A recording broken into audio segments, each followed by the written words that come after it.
Cette vidéo est dédiée à toutes les victimes des différentes formes de harcèlement moral commises au sein des collectivités territoriales. Dans un premier temps, nous vous dirons ce qu'il faut faire. Dans un deuxième temps, ce que l'administration peut et doit faire. Dans un troisième temps, ce qu'il faut absolument faire. Et enfin, quelques conseils de l'UNSA pour vous préserver de ce piège.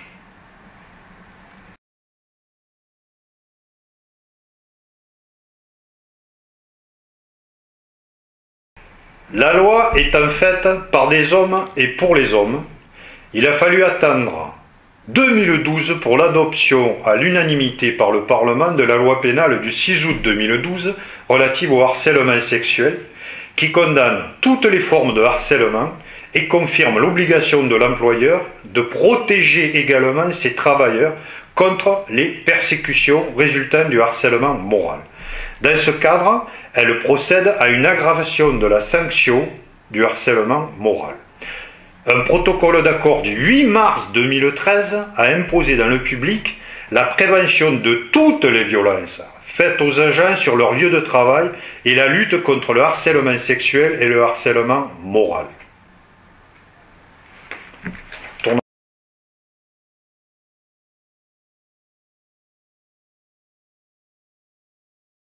Enfin, la circulaire du 4 mars 2014 relative à la lutte contre le harcèlement dans la fonction publique a été un véritable événement.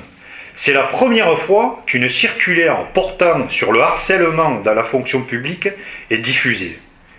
Mais comment être efficace quand tout le monde vous dit « Je vous demande de vous arrêter, mon cher PPD ». Pas facile de lutter contre l'omerta. C'est bon.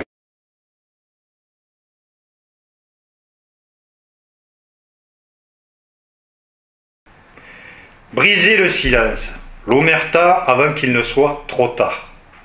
Plus rapidement vous réagirez, moins dur sera le chemin de croix pour sortir du piège tendu. Deuxièmement, alertez rapidement un syndicat utile, un médiateur, voire la police pour être assisté. Ne restez pas seul. Troisièmement, se faire entendre et reconnaître en tant que victime et non coupable. Demandez à être rétabli dans son honneur et ses droits. Tentez de réunir tous les témoignages possibles, d'écrits probants et concordants n'est pas toujours facile.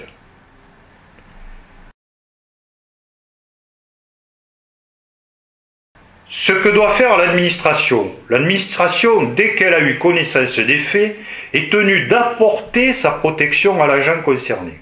Ce qui signifie qu'aujourd'hui, elle doit mettre en œuvre en amont des actions de prévention avec le CHSCT. Pour cela, elle peut faire une médiation et diligenter une enquête administrative interne pour avoir confirmation ou infirmation des faits répétés en auditionnant tous les acteurs du service de manière individuelle, cités par la victime ou pas. Elle doit également apporter et mettre en œuvre la protection fonctionnelle. Vous trouverez les dispositifs dans les liens ci-dessous. Dans un troisième temps, ce qu'il faut faire absolument, quitter le plus rapidement le lieu du harcèlement et ne plus y revenir. Changer de service, changer de lieu, éviter les collaborateurs proches du harceleur. Dans tous les cas, sachez qu'il faut se battre pour dénoncer une injustice, un harceleur et un harcèlement et se faire aider rapidement par des professionnels pour faire résilience et passer à autre chose. Dans tous les cas, le temps, les procédures joueront contre vous. Ne vous lancez pas dans des procès interminables, pénibles et difficiles. Sachez toutefois qu'un harceleur signalé peut éviter une procédure, mais pas deux, pas trois, et le juge comprendra à qui il a affaire. Un prédateur recommencera inévitablement. Le juge le sanctionnera en conséquence. Des faits répétés ne sont pas le fait du hasard. Refaites-vous une santé dans une mutation, un autre poste, une formation. Vous devrez souvent reprendre confiance en vous et vos compétences. Voici nos conseils pour éviter le pire. Et dites-vous, aujourd'hui c'est vous, demain ce sera un autre collègue. Il faut que cela cesse. L'omerta est un crime.